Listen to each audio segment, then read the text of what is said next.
नमस्कार दोस्तों। आज जिस स्टॉक की चर्चा करने वाला हूं दोस्तों मैं, ये स्टॉक को मैंने सीरियस इन्वेस्टर ग्रुप के मेंबर के आसपास को जो ये स्टॉक है 93 94 के आसपास खरीदारी करने के लिए कहा था, डिस्कस किया था और आज लगभग स्टॉक 124 123 के आसपास ट्रेड कर रहा है। काफ़ी अच्छी तेज़ी ऑलरेडी दिखा चुका है, लेकिन ये जो स्टॉक है इसका प्रोस्पेक्टस आने वाले समय के लिए दोस्तों बहुत पॉजिटिव लगता है मुझे। ठीक है। और ये स्टॉक आप किसी भी आप कह सकते हैं फंडामेंटल के किसी भी एक क्षेत्र में अगर इसे कंपेयर करेंगे आप पाएंगे ये एक बहुत ज़्यादा फिनोमिनल कंपनी है दोस्तों। प्लस पिछले आप कह सकते हैं कोविड के बाद से कंपनी जो जिस बिजनेस में है, आपको थोड़ी देर में बताऊंगा कि ये किस बिजनेस में क्या काम करती है। थोड़ा स्ट्रगल कर रही थी ये कंपनी दोस्तों, लेकिन पिछले कुछ समय से वापस से जो आप कह सकते हैं जो एक डिमांड आनी थी वो बहुत शानदार तरीके से आई है। सिर्फ आई ही नहीं है, आने वाले कह सकते हैं सालों में इस कंपनी को काफ़ी अच्छी बढ़ोतरी, काफ़ी अच्छी ग्रोथ देखने को मिलेगी। प्लस मार्जिन्स बहुत अच्छे हैं, कंपनी पॉजिटिव कैश फ्लो में है, मार्जिन अच्छे हैं दोस्तों, अपने अपने क्षेत्र की मार्केट लीडर कंपनी है। बहुत शानदार आप कह सकते हैं जाइंट क्लाइंट्स हैं दोस्तों इसके, वही बहुत ज़्यादा आप कह सकते हैं ट्रस्टेड क्लाइंट्स हैं और कंपनी का जो इतिहास रहा है, प्लस काफ़ी अच्छा डिविडेंड भी देती है कंपनी। तो ये जो कॉम्बिनेशन है ना, ये बहुत ही ज़्यादा कम कंपनियों में मिलता है और इसीलिए मैं कहता हूँ अक्सर खरीदारी उसी समय किसी अच्छी कंपनी में करें जब उसमें खतरे के बादल हों या जब कोई उसे वो मीडिया से दूर हो। और ये स्टॉक दोस्तों मीडिया से काफ़ी दूर था। इस स्टॉक के ऊपर बिल्कुल भी हल्ला, क्या करना चाहिए क्या नहीं करना चाहिए, कहीं कोई चर्चा नहीं थी दोस्तों। ठीक है। तो ऐसे में मुझे पर्सनली लगता है कि अगर किसी कारणवश गिरावट होती भी है तो भी ये एक्यूमुलेशन के लिए काफ़ी अच्छा मौका होगा। पहले एक डिस्क्लोजर दे दूं कि मैं या मेरी फैमिली मेम्बर की स्टॉक में इन्वेस्टमेंट है दोस्तों, लंबे समय के लिए है। अगर देखिए हर एक बिजनेस ना ऐसा नहीं होता कि कुछ भी हो जाए ख़राब नहीं होगा, बिल्कुल होगा। कुछ इश्यूज रहते हैं, कुछ प्रॉब्लम्स रहती हैं दोस्तों। और इस स्टॉक की जो प्रॉब्लम्स हैं मैंने वीडियो के आखिरी 3-4 मिनट में डिस्कस की है। ठीक है। जो की रिस्क हो सकता है कंपनी के लिए, बट लॉन्ग टर्म के लिए कंपनी एक मुझे ऐसा लगता है बहुत शानदार है। प्लस कंपनी ने कुछ अपने एम्बिशियस प्रोग्राम भी रखे हैं जो आपको इस वीडियो में पता चलेंगे दोस्तों। तो अगर आप ऐसे स्टॉक में निवेश करने की सोच रहे हैं या ऐसे स्टॉक को पहले पिक करना चाहते हैं या एटलीस्ट उनके बारे में जानना चाहते हैं, क्योंकि पिक करना है नहीं करना ये आपके ऊपर रहता है, मैं सिर्फ ऐसे स्टॉक का डिस्कशन करता हूँ। तो आप सीरियस इन्वेस्टर ग्रुप को ज्वाइन कर सकते हैं दोस्तों। आप अगर टेलीग्राम ग्रुप जो फ्री ऑफ कॉस्ट है, जिसका लिंक डिस्क्रिप्शन बॉक्स में है, वहाँ जा करके ज्वाइन कर सकते हैं, ताकि कोई भी इंपॉर्टेंट न्यूज़ या न्यूज़ फ्लैश आती है तो हर के ऊपर तो वीडियो बनाया नहीं जा सकता। तो अपने तमाम वीडियोस के लिंक प्लस कोई इंपॉर्टेंट न्यूज़ आती है उसके लिंक वहाँ शेयर करते रहता हूँ, ताकि आप जो बाज़ार में जो कुछ भी चल रहा है उसमें अप टू डेट रहें दोस्तों। ये वीडियो कहीं से भी बाइंग या सेलिंग की रिकमेंडेशन नहीं है दोस्तों। आप कोई भी पोजीशन बनाएं अपने वित्तीय सलाहकार सलाह ज़रूर लीजिएगा। और मैं ऐसे ही वीडियोस बनाता हूँ। चैनल में पहली बार आए हैं प्लीज़ सब्सक्राइब का बटन ज़रूर दबाइएगा और ऑल नोटिफिकेशन बेल को दबाइएगा। आप ऐसा करते हैं गाइस, बहुत मोटिवेशन मिलती है दोस्तों। तो वीडियो के सेकंड पार्ट में चलते हैं। आप स्पीड को शायद 1.25x की स्पीड में देखें तो आपको ज़्यादा आसानी होगी, लेकिन पूरा ज़रूर देखिएगा दोस्तों। ठीक। तो आप कौन सा स्टॉक है ये आपको अगले वीडियो में पता चलेगा, अगले पार्ट में। खैर थंबनेल में और आप ऑलरेडी पता चल भी चुका होगा, तो हूँ मैं किडिंग। चलते हैं वीडियो के सेकंड पार्ट की तरफ। तो यहाँ दोस्तों सबसे पहले जो चर्चा करेंगे वो करेंगे क्वार्टर वन के नंबर्स जो इस बार आए थे। देखिए जहाँ तक बात है सेल्स की, 575 करोड़ रुपए का धंधा हुआ है। एक साल पहले 548 करोड़ रुपीज़ था। ठीक है। बात करें एक्सपेंसेस खर्चों की तो इस बार 502 करोड़ के थे, जो पिछली बार 488 करोड़ के थे। अच्छी चीज़ ये रही कि जो ऑपरेटिंग प्रॉफिट मार्जिन है दोस्तों वो 11% से जंप होकर के 13% में आया था दोस्तों। ठीक है। और आप यहाँ देखें कि नेट प्रॉफिट भी जो पहले 37 करोड़ रुपए था मात्र एक साल पहले, वो जंप होकर के 46 करोड़ से आपको देखने को मिला है। ठीक है। प्रॉब्लम ये थी कि जो क्वार्टर की जो आप कह सकते हैं बढ़ोतरी है वो आपको यहाँ कमी देखने को मिलेगी, लेकिन जैसा कि आपको पता है भाई कि जो ये चीज़ें हैं इसे ईयर ऑन ईयर हमें ज़्यादा फोकस करनी चाहिए। तो काफ़ी हद तक नंबर्स अच्छे थे। और आपको जैसे मैंने पहले बताया, जब स्टॉक आपको आप कह सकते हैं भैया कि 193 195 के आसपास मिल रहा था, तो एज ए इन्वेस्टर, वो भी जमुना ऑटो जैसी एक शानदार फंडामेंटल आप कह सकते हैं स्ट्रॉन्ग कंपनी में, उससे अच्छा मौका निवेश का कब होता मुझे नहीं पता था दोस्तों। ठीक है, माफ़ कीजिएगा, ये 193 नहीं, 93 और 95 के आसपास जब ये ट्रेड कर रहा था दोस्तों। ठीक है, तो करेंटली अब देखेंगे ना, वहाँ से जो मैंने बताया कि ऑलरेडी भाग चुका है। ठीक है, अब बात करते हैं कि भाई फ्यूचर क्या है। ये तो ठीक है, अभी नंबर अच्छा है, इट्स ओके, बट फ्यूचर क्या है। देखिए आगे बताता हूँ इस कंपनी का फ्यूचर क्या है। ठीक है, मैं इसे मिटा लूँ 1 सेकेंड। हाँ देखिए, अब चर्चा करते हैं हम कंपनी की फ्यूचर की। एक प्राइमा फेसी इंट्रोडक्शन क्विक। देखिए दिल्ली हेडक्वार्टर्ड ये कंपनी है माफ़ कीजिएगा, दिल्ली हेडक्वार्टर्ड ये कंपनी है। ये क्या बनाती है? Suspension product, primarily leave and parabolic spring for commercial vehicle. Commercial vehicles के लिए दोस्तों, वो भी लार्जली जो मीडियम और हैवी कमर्शियल व्हीकल स्पेस होते हैं ना दोस्तों, उस स्पेस से कंपनी बनाती है। तो आप कह सकते हैं कि उनके लिए कंपनी एक आप कह सकते हैं सस्पेंशन प्रोडक्ट्स बनाती है। 10 मैन्युफैक्चरिंग प्लांट है दोस्तों अक्रॉस कंट्री, और आप कह सकते हैं इसकी जो इनके जो प्लांट्स हैं, जो कमर्शियल व्हीकल की OEMs है जहाँ पे कंपनी एक्चुअली बनती हैं, उसके काफ़ी नज़दीक है दोस्तों। यानी देखिए काफ़ी नज़दीक होने के कारण इसीलिए इनके जो क्लाइंट्स हैं, आपको दिखाऊंगा मैं कितने बड़े बड़े हैं, कि बहुत आसानी होती है वहाँ तक पहुँचने के लिए। और with an installed capacity of 3 lakh metric tonne. ठीक है, यानी कोई छोटी मोटी इनके पास नहीं है दोस्तों, it's a pretty good company. अब बात कर ले थोड़ी सेल्स की, किस प्रकार के प्रोडक्ट हैं। तो देखिए फाइनेंशियल 23 में सेल्स प्रोडक्ट मिक्स देखेंगे तो जो एग्जिस्टिंग प्रोडक्ट्स हैं वो 56% रहे हैं, और जो नए प्रोडक्ट हैं वो 44% रहे हैं। और देखिए ये याद रखिएगा, क्योंकि ये जो मिक्स है ना, कंपनीज को रेवोल्यूशनाइज करने वाली है।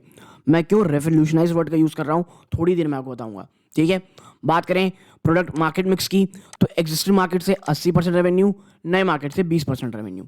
ठीक है, अब बात कर लेते हैं यहाँ की कि इनकी क्लाइंट्स कौन है। इतनी सारी हमने अच्छी बातें की, क्लाइंट्स कौन है इनके। तो देखिए ऑल मेजर CV OEMs, वो तमाम कमर्शियल व्हीकल की कंपनियां जो ये प्रोडक्ट बनाती हैं, चाहे वो टाटा हो, अशोक लेलैंड हो, VECV हो दोस्तों, ये तमाम जो बड़ी कंपनीज हैं और बहुत सारी, वो इसकी क्लाइंट हैं। तो कंपनी भरोसेमंद है, इसका अंदाज़ा इसी से लगाया जा सकता है कि इतनी जॉइंट कंपनियां अपने प्रोडक्ट को इन्हीं के प्रोडक्ट के लगाती हैं दोस्तों, अपने प्रोडक्ट में इन्हीं प्रोडक्ट्स लगाती हैं। अब बात कर लेते हैं कुछ परफॉर्मेंस हाइलाइट्स की दोस्तों। ठीक है, देखिए proxy play on infrared M&HCV cyclical recovery. ये क्या होता है भाई? ये होता है मीडियम और हैवी कमर्शियल व्हीकल दोस्तों। ठीक है, तो आने वाले समय में दोस्तों एक बहुत बड़ी रिकवरी की बात कही जा रही है। और बीच में एक ऐसा समय आया था कि जब जो मीडियम और आप कह सकते मीडियम हैवी छोड़िए, ओवरऑल जो कमर्शियल व्हीकल स्पेस है ना, एक बहुत बुरे दौर से गुजर रहा था। एक डिमांड में बहुत ज़्यादा डिप देखने को मिल रही थी। आप देखिए यहाँ पे जो घरेलू ये प्रोडक्ट है दोस्तों, रिमार्केबल कमबैक किया दोस्तों, with industry sales volume in 23 कितनी हुई थी? 3.6 लाख यूनिट्स। और ये कितनी बुरी हो चुकी थी कि भाई साहब फाइनेंशियल 20 में ना ये मात्र 2.25 लाख यूनिट्स दोस्तों, यानी काफ़ी शानदार जंप। और आगे यहाँ से देखेंगे ना, गोइंग फॉरवर्ड देखेंगे तो जो इंफ्रास्ट्रक्चर में जो मजबूती से खर्चा लगातार किया जा रहा है, और मैं तो कहता हूँ दोस्तों नितिन गडकरी जी जिस तरह से काम कर रहे हैं, फिनोमिनल है इंफ्रास्ट्रक्चर को लेकर के।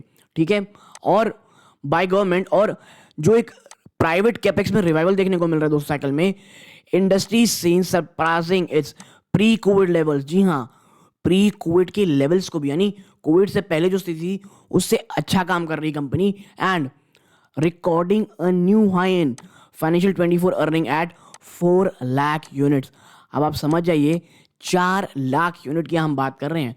ठीक है, और कि जमुना ऑटो ना भाई की सस्पेंशन प्रोडक्ट सप्लायर दोस्तों इस स्पेस का, और इंडस्ट्री की लीडिंग मार्केट शेयर है इसके पास दोस्तों। और ये एक्सपेक्ट किया जा रहा है कि ये आउटसाइड बेनिफिशियरी रहेगा, यानी सबसे ज़्यादा बेनिफिशियरी वन ऑफ जो होंगे वो जमुना ऑटो होंगे दोस्तों।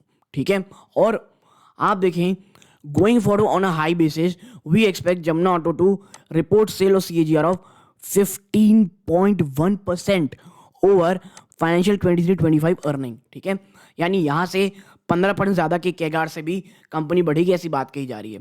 और आप देखें जिस तरह से जो मार्केट शेयर है, इंक्रीजिंग शेयर हो रहा है ना दोस्तों of parabolic springs, higher exports, after market sales और operating leverage at play, EBITDA margin दोस्तों 13.6% मार्क को भी पार कर देगा फाइनेंशियल 23 के अर्निंग में दोस्तों।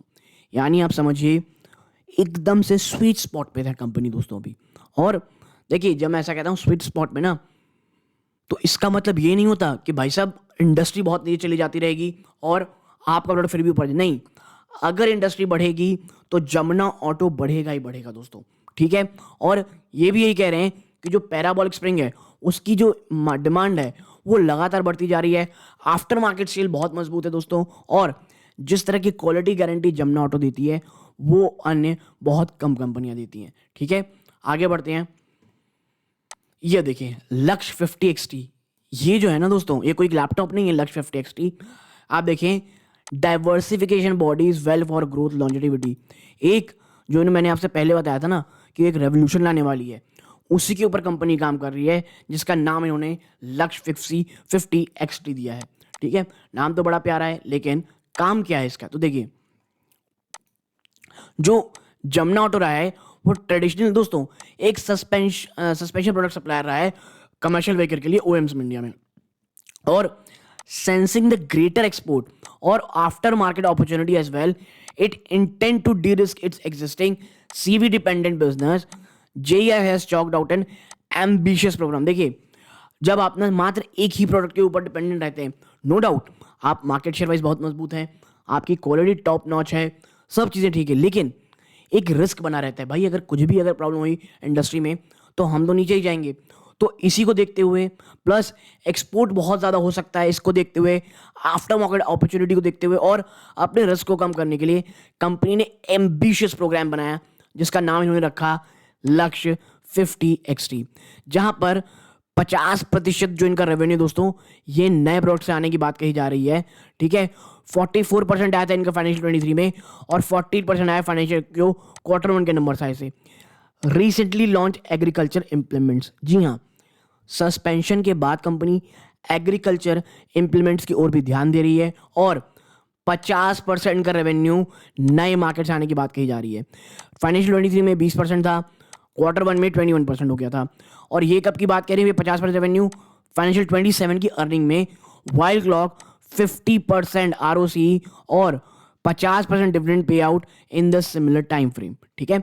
यानी हम समझिए कंपनी एक चीज समझ रही है कि भाई देखिए हमको भी अन्य प्रोडक्ट लॉन्च में आना है, प्लस सिर्फ आना ही नहीं है, जो प्रोडक्ट मिक्स है, जो मार्केट मिक्स है, उसे बहुत ज़्यादा हमें इम्प्रूव करना है, और ये चीज़ मुझे बहुत अच्छी लगी थी, ठीक है।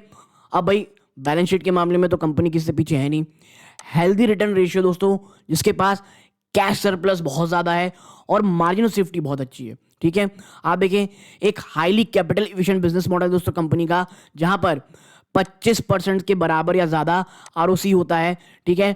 डबल डिजिट एबिटा मार्जिन है और बहुत ज़्यादा कंट्रोल की वर्किंग साइकिल है दोस्तों, वर्किंग कैपिटल साइकिल है, ठीक है।